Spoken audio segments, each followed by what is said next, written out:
So I'm doing a Hellhounds task, and Hellhounds usually don't drop anything except for a whole lot of hard clues, and I want to get even more hard clues. So I'm going to kill them in the wilderness, and I'm going to wear the Ring of Wealth imbued.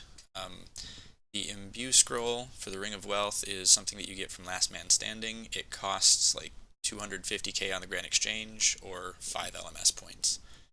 Once you get the scroll, you also have to use 50k coins with it to imbue the ring, and there's no way to protect it. If you die in a PvP death, the imbue is going to be gone.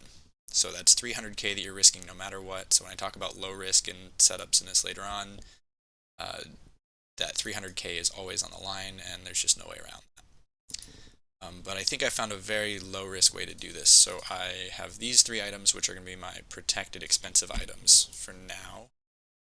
This is the first setup I use, and it's pretty cheap and pretty no chance that we're going to lose anything if we get killed in PvP, except for that ring.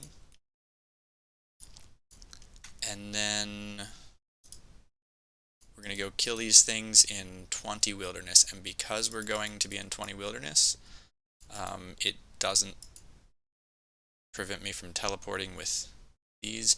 You can go to 21 or 22 and you could bring a Slayer ring or Dragonstone jewelry that's charged, or a Royal Seed Pod and teleport out, but we're going to stay below 20, and I'll explain the reason for that later. But mostly just because we can. So I'm going to get there by teleporting to, first of all, I have partials of those. The Corporeal Beast. This is our entrance to the wilderness. This is actually going to put us out at 21. So as soon as I click on yes here, I'm going to run south. Just a few tiles. I want to always stay below 20 when I can. So I'm running east from the corp layer. You could also use the obelisk if you have that diary that lets you direct those. And the cave is just right here. It's only level 17. Now, to get in this cave, I'm going to go north, and I cross the 20 line for just a second. So this is a dangerous section. I want to look both ways, make sure there's no PKers. I'm going to run past some dragons. I don't have dragon fire protection, but I just pray magic for these few tiles.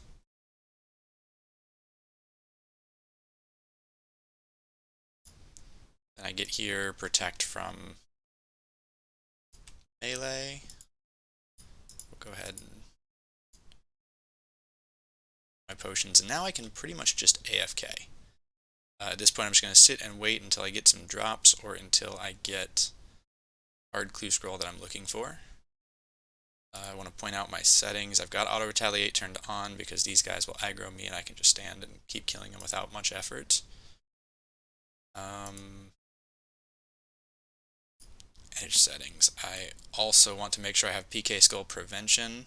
I'm not trying to lose my black mask. This is an Iron Man account, so I have to go get those things back the hard way. I don't want to lose my defender, which of course you have to grind for, and then that sword is just 100k coins. I could buy it back, but still don't want to risk the 100k coins.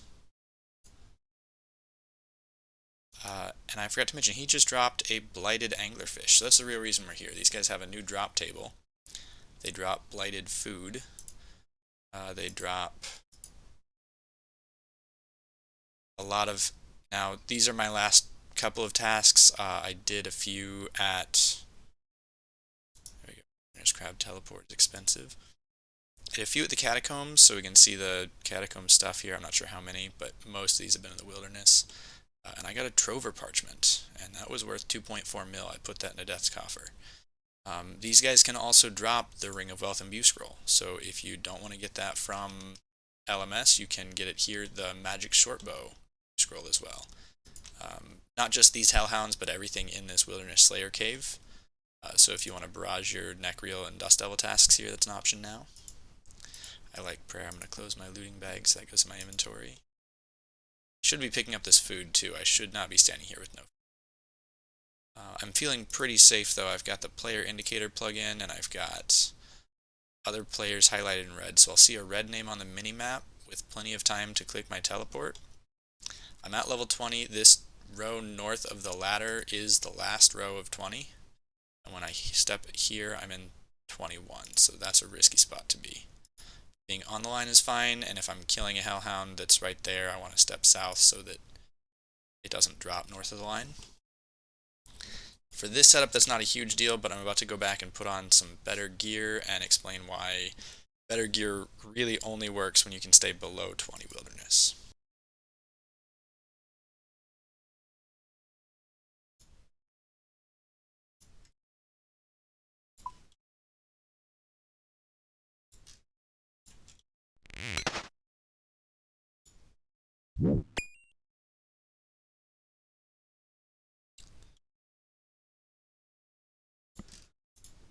Okay, here I'm going to kill them off task on the main account. Obviously bringing a lot more risk, but one of the big tricks here is the untradeable items. And so the fact that I don't really want to run through that guy. The fact that I'm bringing untradables means those are not at risk. They're protected if I'm below 20 wilderness, so that's the 20 line, and if I go over that I might be in trouble. Let's go down here so I can look at my risk section.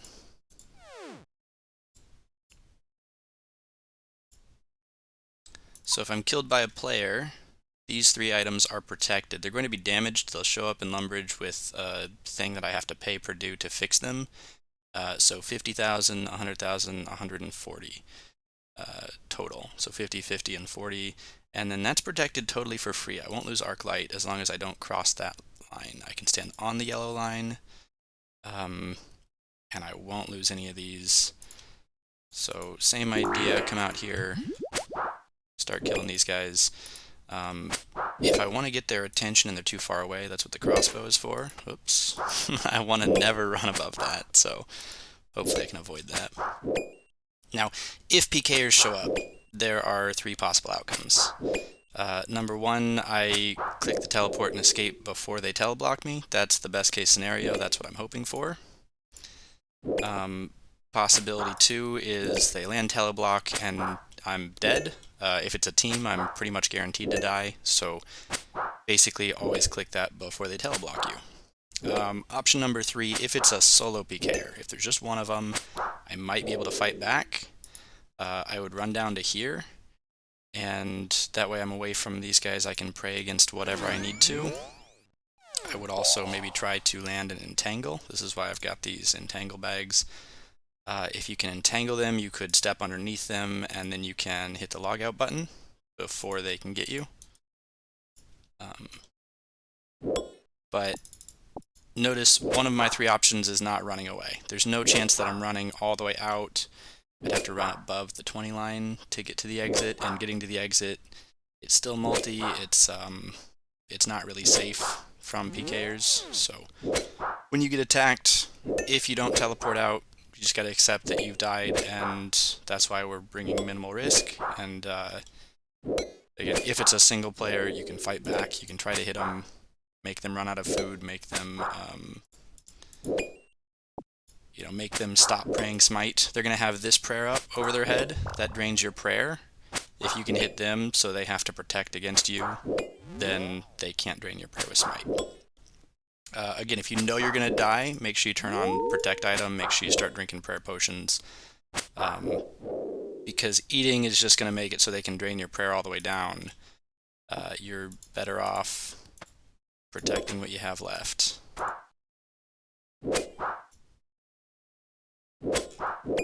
Again, I can stand on this. This is 20. Right, that tile's 21. So if I'm standing here and I kill that guy, he's going to drop loot in 21, so I want to make sure I step south. So he'll drop his loot on 20, so I don't have to go up there.